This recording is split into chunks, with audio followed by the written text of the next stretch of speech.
Hi, welcome to my studio. I spent a lot of time in here in the past year creating art that no one got to see because of the pandemic. So I'm inviting you to come along with me on a short house tour of my paintings so we can see some of the new things that I've done. I'm going to start with this painting that's right over my shoulder, and I'm going to get out of your way and I'm going to turn the camera around so we can get a little bit closer. Don't go anywhere, I'll be right back. So this is the dragonfly painting that was over my shoulder. I painted it using a couple reference photos that I took. I combined two different photographs. And I'm going to walk a little closer so that you can actually see some of the detail. The wings of the dragonfly are painted with an iridescent lavender. It may not show up too well in a video, but as I get closer, perhaps you can see.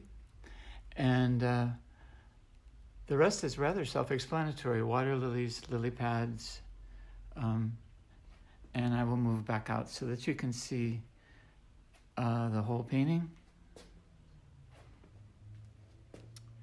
We are now venturing into the kitchen where I have one of my larger paintings. This is actually the biggest wall I have in my own home, so that's why we're here now. This is a painting of butterflies and hollyhocks. I'm going to zoom in so that you can see some of the detail. There's lots of stencil, there we go. There's lots of stencil work in there, and what I mean by that is I laid down some wet paint, and while it was still wet, I put in one of my own stencils cut from Mylar. Let me zoom back out so that you can see the entire painting. There we go. That's about a 6-foot painting by 4 foot.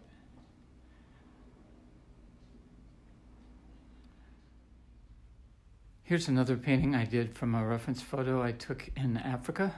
I was fascinated with the orange-red sand and how it contrasted with the blue-green of the sky and the trees.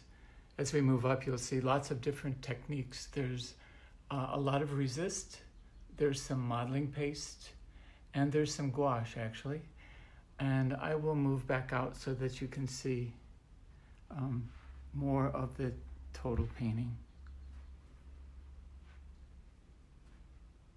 Probably wouldn't stretch your imagination to figure out that I painted this after returning home from Hawaii. I love koi and the vibrant colors.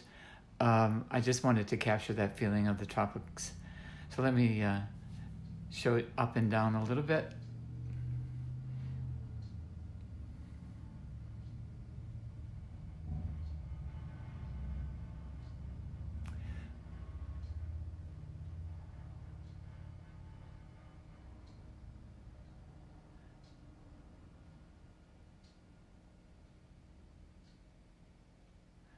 The fun part about this one was that it's part paint, part collage, and probably anything else I could find on my art table at the time.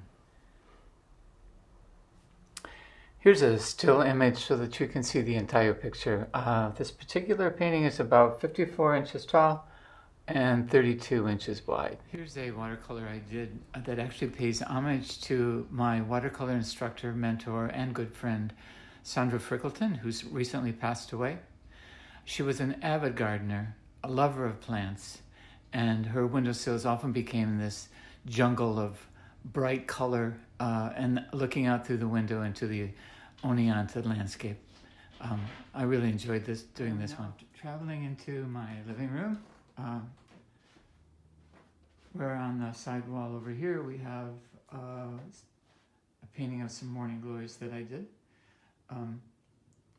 This is kind of interesting because I painted it horizontally, but I also have it wired so that you could hang it vertically if you wanted to.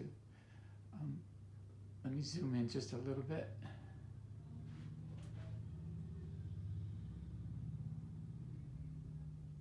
These morning glories are growing on a wrought iron fence.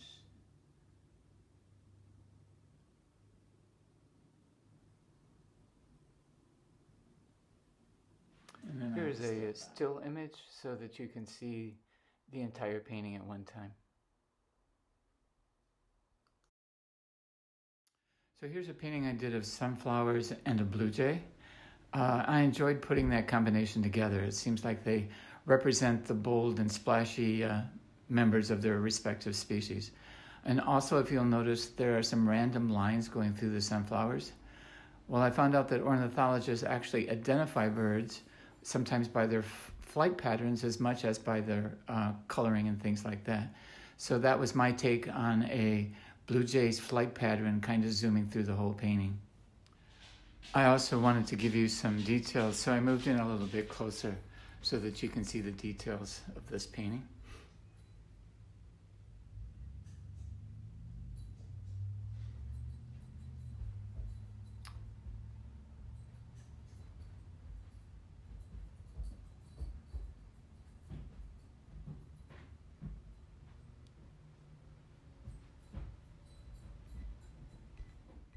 This is the very last painting I completed. It's a scene I saw once again up in Oneonta. I got fascinated by the craggy old rock wall, and I wanted to create those textures. So I created them with modeling paste I applied with a palette knife. Modeling paste accepts paint, so they took on a little bit of color. And this tree was also created with modeling paste. Let me move up to the top so you can see it a little better. And here I will back out.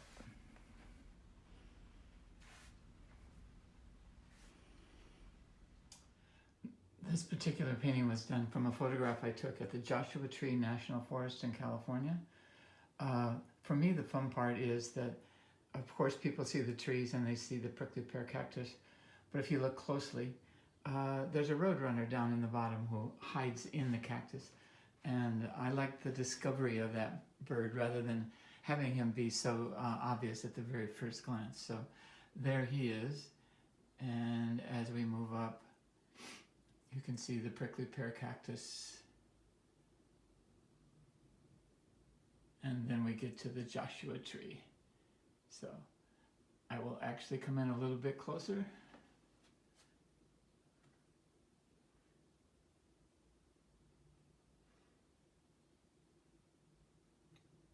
There he is.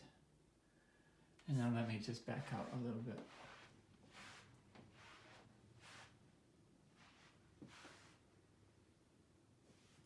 As you can see, I've moved into my living room. You can also see part of my glass collection. The painting is crow and grapes. I really love these birds. Anybody who knows me know that I've painted crows many, many times. They're big and boisterous. And I think they get a bad rap a lot of times, but I really enjoy painting them. So I'm going to move up so that you can see it a little closer.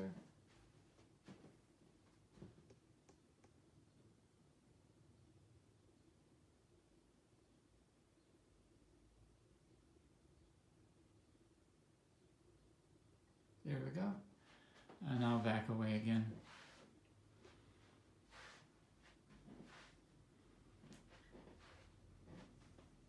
This is another painting that was inspired by my Africa trip.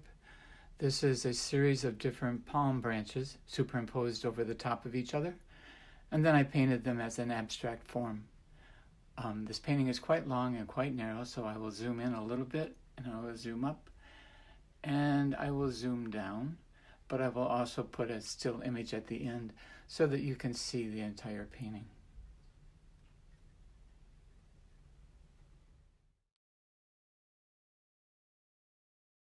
Hey, we just turned a corner. We're now upstairs in what we call the TV room, and I wanted to show you this painting of Rock Creek. It's done with, about 50% of that is done with collage. The rocks themselves are pieces of watercolor paper that have been treated and glued down. And the leaves that are also at the top, those are collaged on. So it's a combination of watercolor and collage. This is the biggest painting I've done in a while. In fact, in my studio, I can't get far enough away from it to show you the whole thing at once. So I'm going to pan up and then I will pan down. And then at the end, I will insert a picture that shows the entire painting. This was a combination of several different photographs. I could not find one that was perfect for my needs, so I combined them and created the space that I wanted to have rather than one that I could find a photograph of. Lots of different textures, modeling paste, lots of frisket. And so I'm backing it back now so you can see a little bit more of it.